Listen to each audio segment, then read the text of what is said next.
Hello বন্ধুরা, চাষি পরিবার ইউটিউব চ্যানেলের পক্ষ থেকে সবাইকে স্বাগত। আজকে আমি ইউপিএল কোম্পানির ল্যান্সার গোল্ড, এটা বহুল প্রচলিত কীটনাশক, চাষিদের একটি অত্যন্ত পছন্দের কীটনাশক সম্পর্কে আজকে আমি আলোচনা করব। এই ল্যান্সার গোল্ড একটা ইউপিএল কোম্পানির কীটনাশক, যার কেমিক্যাল কম্পোজিশন হচ্ছে এসিফেট 50% প্লাস ইমিডোক্লোরাফিড 1.8% এসপি, অর্থাৎ সলিবল পাউডার, মানে পাউডার ফরম্যাটে বাজারে পাওয়া যায়। এটি 100 গ্রাম, 250 গ্রাম, 500 গ্রাম বিভিন্ন প্রকার প্যাকেটে বাজারে পাওয়া যায়। আমার কাছে যেটি আছে এটি হচ্ছে 100 গ্রাম, যার মূল্য 175 টাকা প্রিন্ট আছে, কিন্তু এটা বাজারে 120 থেকে 130 টাকায় পাওয়া যায়। এই ল্যান্সার গোল্ডের মধ্যে এসিফেট থাকার কারণে এটি স্পর্শজনিত এবং উদারজনিত বিষক্রিয়া লক্ষ্য করা যায়। অর্থাৎ যেসব কীটপতঙ্গ ফসলকে আক্রমণ করে স্প্রে করার সময় যদি সেই কীটপতঙ্গের গায়ে লাগে তাহলে পোকাটি মারা যায়, এবং যদি সেই ফসলের বা গাছের পাতা কীটপতঙ্গ চিবে চিবে খায় তাহলেও সে মারা যাবে। অর্থাৎ এই এসিফেট থাকার কারণে তার স্পর্শ এবং উদারজনিত বিষক্রিয়া লক্ষ্য করা যায়। এবং ইমিডোক্লোরাফিড হচ্ছে একটি অন্তর্বাহী কীটনাশক। এই কীটনাশক পাতা স্প্রে করা মাত্র পাতার মধ্যে শোষিত হয়ে সেটা সমস্ত গাছের মধ্যে ছড়িয়ে যায়।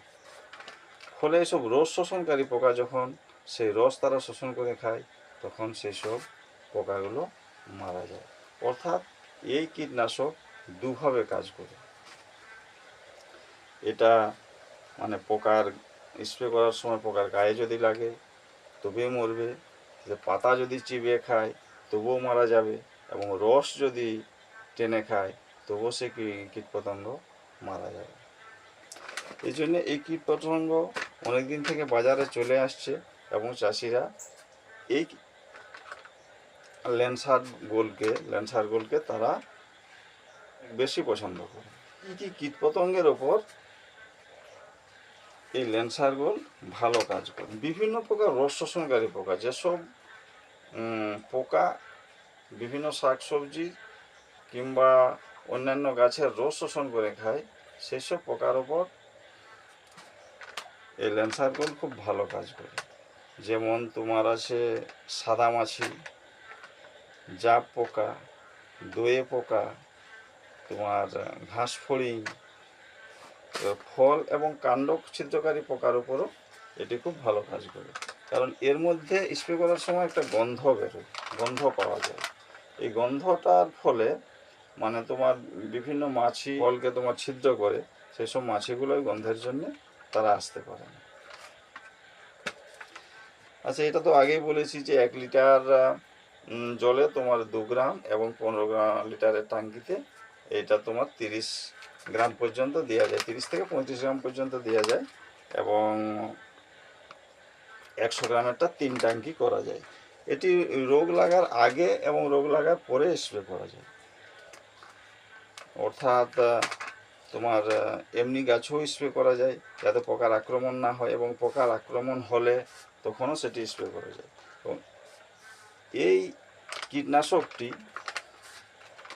অন্যান্য সমস্ত পিজিআর কিংবা লিকুইড সার যেগুলো আছে, তোমার ন্যানো ডিএপি কিংবা তোমার ফার্টিম্যাক্স 13-0-45, 20-20-0-13, এসব লিকুইড যেসব সার আছে এসব লিকুইড সারের সাথে মিশিয়ে স্প্রে করা যায়, কিংবা বিভিন্ন রকম পিজিআর আছে সেগুলোর সাথে মিশিয়ে স্প্রে করা যায়, ফেঙ্গিসাইড আছে, বিভিন্ন রকম ফেঙ্গিসাইডের সাথে মিশিয়ে স্প্রে করা যায়। তবে কীটনাশকের সাথে এটি না মিশিয়ে স্প্রে করাই ভালো, যেহেতু এটিও একটি কীটনাশক। ঠিক আছে, আজ এ পর্যন্তই বন্ধুরা, দেখা হবে পরের ভিডিওতে। নমস্কার।